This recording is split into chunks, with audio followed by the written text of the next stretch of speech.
Well, Happy New Year, everyone, and welcome to Mantra Monday.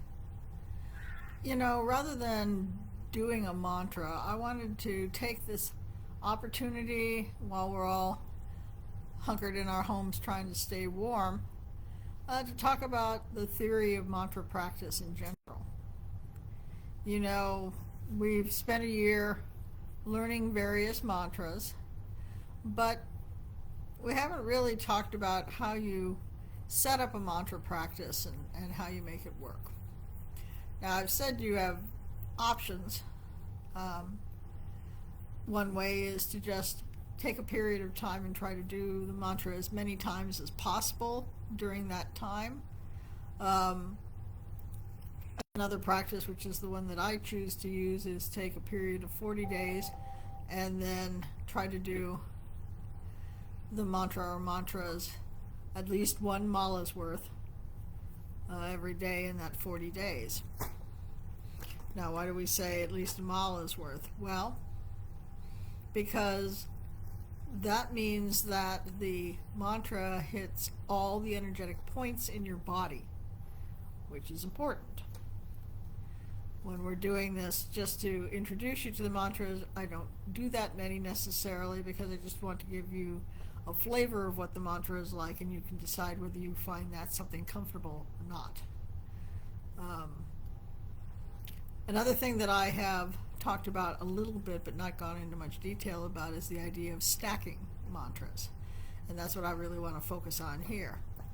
What does that mean? Well, once you've done a few Ganeshas just to clear the space out, you may want to do more than one. You can do just one mantra and make that your complete focus. But if you've noticed, a number of these mantras work together if you put them together in a certain way. For example, you may be dealing with a lot of fear in your life, and you would like to clear that out. Well, you can do a mantra that dispels fear. Okay, now what? Now the fear is gone. Or is it? Maybe you could add a mantra to provide protection, just so that you feel confident that that fear will have no opportunity to return. You might also add a mantra to instill more confidence. And in that way, not only are you no longer fearful, but you move through the world in a way that allows you to be more proactive in your life. So that's what I mean by stacking mantras. And what does that mean when you're doing it on a day-to-day basis? Well, that means you would do a mala of the dispelling fear, a mala of the protection, and then a mala of the adding confidence. Just like when you're doing a releasing ceremony, what do? You release, then you bring in, and then you thank. So it's the same sort of principle. You have cleared a space, and now what are you going to put in that space to replace what was there? If the fear is gone, what goes there? Well, let's put some confidence there. How about we do that? It just seems to make sense. Now, is that going to take a long time? Not necessarily. I don't know if you've noticed, but the sessions that we have don't take all that long. Even if you do a full mala of a mantra, once you get into the rhythm of it, it moves pretty quickly, unless it's something that's really a big freight train.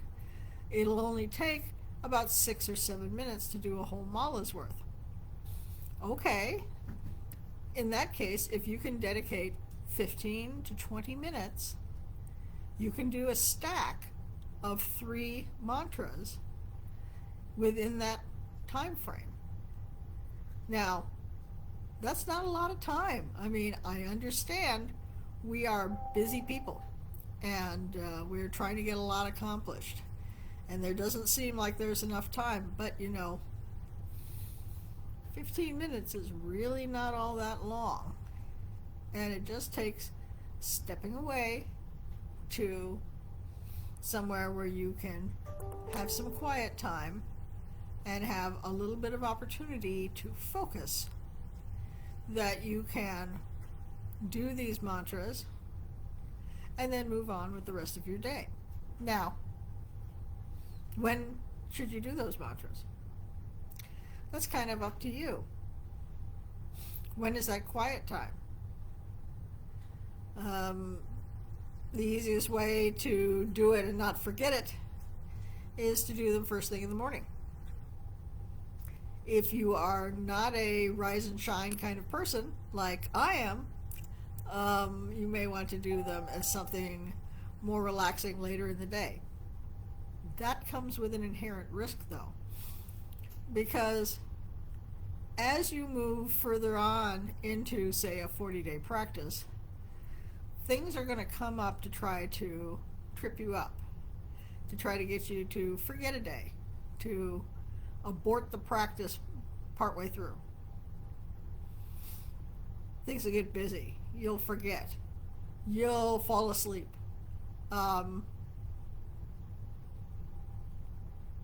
That's something that you have to be conscious of and work against. I have had practices that have gotten to about day 35 and then bang, they get screwed up.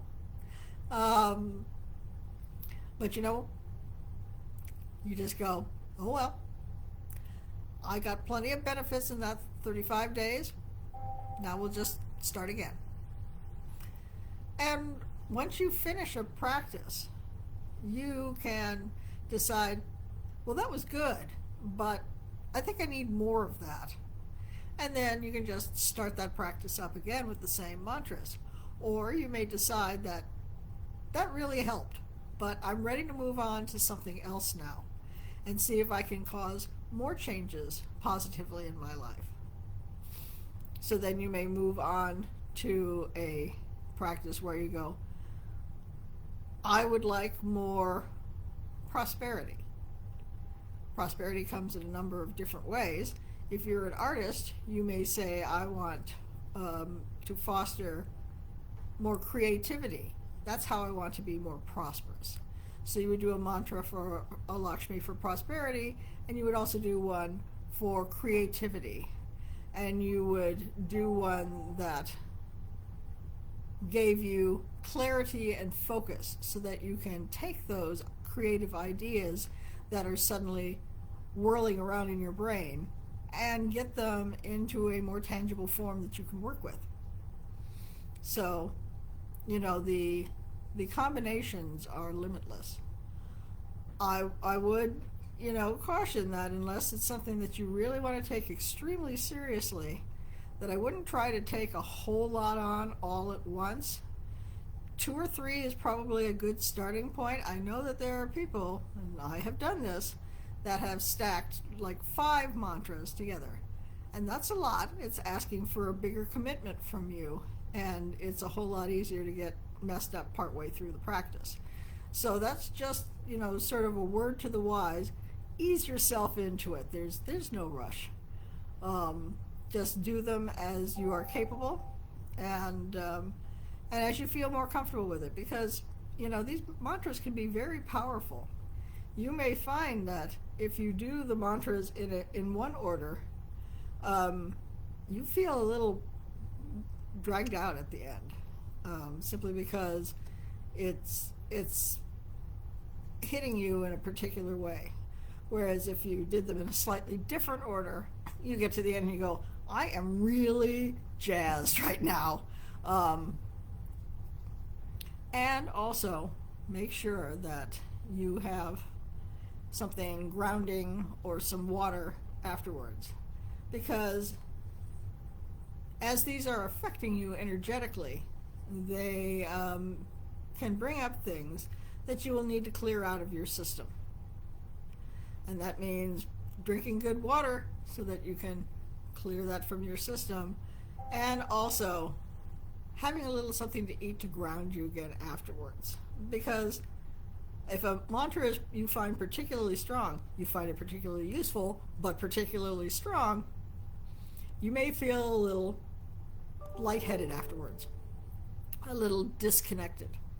And so just to have a little snibble of something to eat afterwards to bring you back down, a little prasad of some variety, just to ground you again, so that you can carry on. Because it's no good to do a bunch of mantras and then be too zoned out to be able to function afterwards.